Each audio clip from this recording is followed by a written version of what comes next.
Hey guys, so I just finished the first lecture of the Intro to Nietzsche.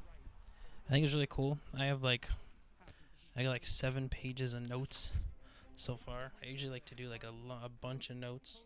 I try not to like list off like every single thing that he's saying, obviously, because you want to like summarize it. But yeah, it was really cool. I mean, I really like the part with where directly at the beginning when they talked about Nietzsche being a philosophy with a hammer. Like like I read his first book, Beyond Good and Evil, and that was really cool. I read that actually at work because it's really easy read because it's like, well, it's not easy, but like it's written down like there's like point to point kind of things. Like he doesn't write like he says in the video there, he doesn't write like big like a lot of sentences and everything because Nietzsche was sick his whole life, you know. So he wrote very small things and then he would summarize his ideas, which is really cool because like I feel like I kind of think that way. Like usually when I'm working throughout the day, I think about like a problem I have or something, and then I keep thinking about it until I can like figure it out, and then that's really like a way for me to like stop thinking about it, you know. And yeah, and I really like the part with about how he talks about the death of God that Nietzsche was talking about, like the God is dead and we've killed him. We will never fill and we never find enough water in the water to wash away the blood, which is a really cool idea. Like people, he was saying in the video too, like people took that as like a good thing. Like it's like, oh yeah, like God is dead. Like we can like deal with like things in reality and stuff. But he talks about how it's really about like like the idea that really organized people into being good people, like that kind of like society that like that religious society was gone, and then people would have to replace it with something, and that would be really difficult for people to figure out. And I guess that's what they did in like the 19th century. They're trying to figure that out with like communism and stuff like that. And yeah, for me, the way the Bible I see the Bible is like my mom's Christian, like really Christian, and like she likes the Bible and like she like believes in God and all that stuff. I don't, but I do see the importance of the Bible in Western society. Like I write stories. Like I posted a story on the Peterson Academy social stuff, like a creation myth that I wrote like probably like a year ago. I started maybe 2 years ago. I started writing it, and let's close this now. Actually, let's play this thing in the background while we're doing this. Yeah, just to have like a thing in the background for everybody. Maybe a little, yeah, maybe better. Anyway, so yeah, I made this creation myth when I watched Maps of Meaning, or when I listened to Maps of Meaning on Audible, and it was really cool because I've always been into storytelling, but like it opened up like a wide amount of ideas from like ancient symbolism from different sorry, my hair was looking weird there. I gotta pin it down. But like it opened up like a lot of meaning in different symbolism, different religions and stuff, and that really like I hooked into that really well. And yeah, I wrote this creation myth for a game I was making called the Logos Island Creation Myth. And yeah, it's I don't know if you guys want to see it. Check it out on my social there. You guys probably like I'm not really famous or anything right now on here, but I've posted some stuff on there and talked about my YouTube channel. So, but yeah, the for Christianity for me, it's more about like lessons that you learn from the Bible can be used in your life to like be a better person and like have better society rather than like trying to do things in like I guess the natural kind of kind of way, which would be like you know what animals do. They just kind of like eat each other and kill each other and like die and stuff, and they're all like gross and hungry all the time. But yeah, not a good way to live. And I guess people have found a better way to do that. And I think another thing that was really cool was he was talking about the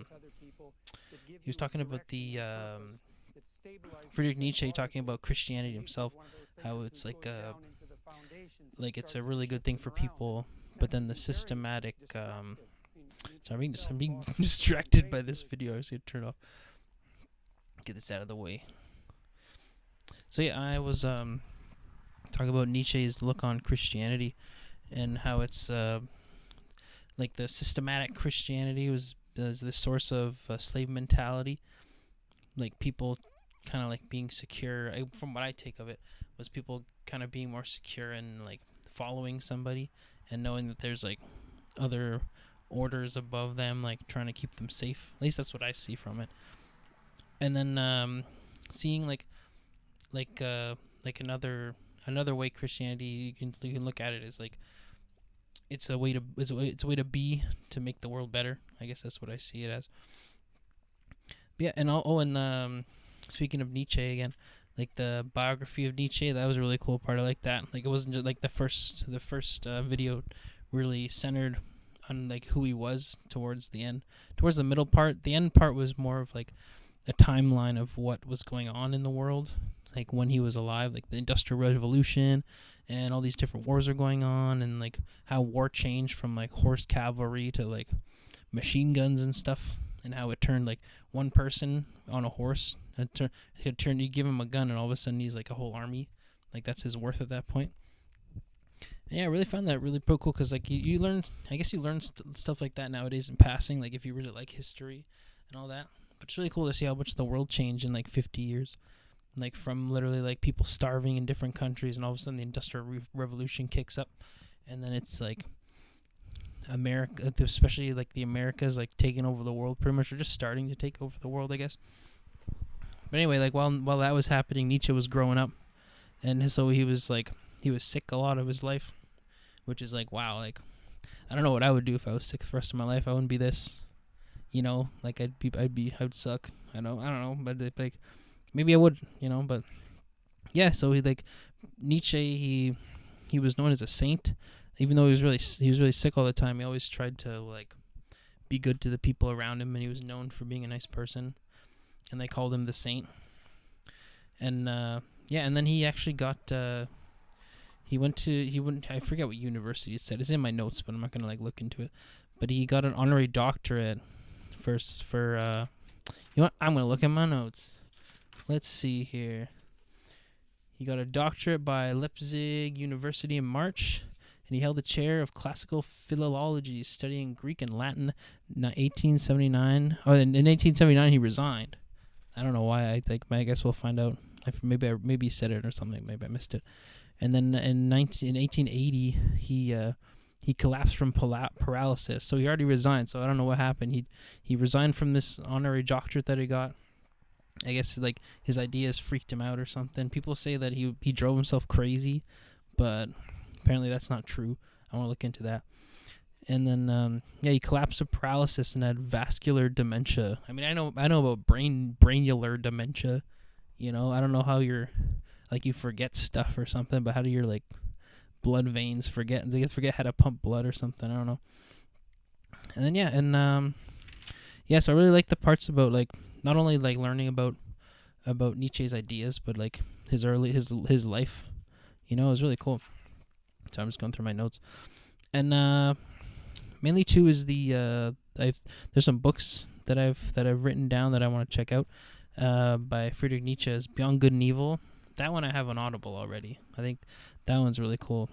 And it's written in like little sentences of information about like what Nietzsche saw in his everyday life and like what he perceived from other people and how people act and stuff.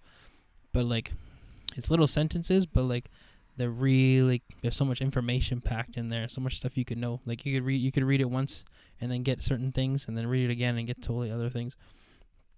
And then another one is Thus Spoke Zarathustra. I've never heard of that one until now, so I'm gonna try and check that one out. And then there was another one here somewhere in my notes. I got a bunch of notes, 7 pages. I don't write too good, but like I can read it, so that's pretty good. So it's Beyond Good. And then there was the Communist Manifesto by Karl Marx and some other communist dude. I want to check that out because I read the Gulag Archipelagos. It's on Audible by Solzhenitsyn. Really cool book. It shows like the kind of how it was in the Russian gulags, and not to like a historical view, like not telling you like the events that happened, but like telling you the things that he had to do to like survive, like stealing shoes off dead bodies and like eating people. I don't know if he ate people, but I'm sure someone ate somebody. Someone ate somebody there. Everyone was starving and it was cold. Like having to. I remember this one thing where they have to get their shack thing that all the prisoners live in. One of them has no windows. The other one has like windows, like boards on the windows, and they had to go and like steal boards from the other people, and like run and like if they get caught, they'd like the other people obviously kill them, but they had to do that to survive, and like having to sleep on dirt and stuff, and like everyone's gross and sweaty and diseased and weak, and like all sorts of crazy stuff. But yeah, anyway, what was I talking about again? Oh, the Communist Manifesto. I want to check that out because like ever since I read the Gulag Archipelago, I've been like, what's going on with communism? Like, how is that? How is that? Like, you hear about it being like a bad thing and stuff, but then you hear about how like when communism just started, like all the university types were like super into it. Like they're like, yeah, this is the way to go. And Nietzsche and Carl Jung actually talk about it. How like when God died, people look for like when the societal, like when God died in society, they were talking about there's a they need to replace that kind of like force in people with some other kind of thing, and communism was a big thing for that. Like we go like, oh, we have a new thing, and we're like, this utopia can come and like save our society, so we'll do that. And then that always ended like horribly. I have a good part in here. Where's it? It's like the last part of my notes somewhere. Where is it?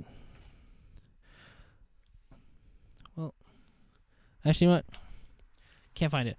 But I wanted to go through some stuff here. Actually, I'm going to do another video after this where it's like my, like all the stuff I've seen on the social page. I think that'll be cool.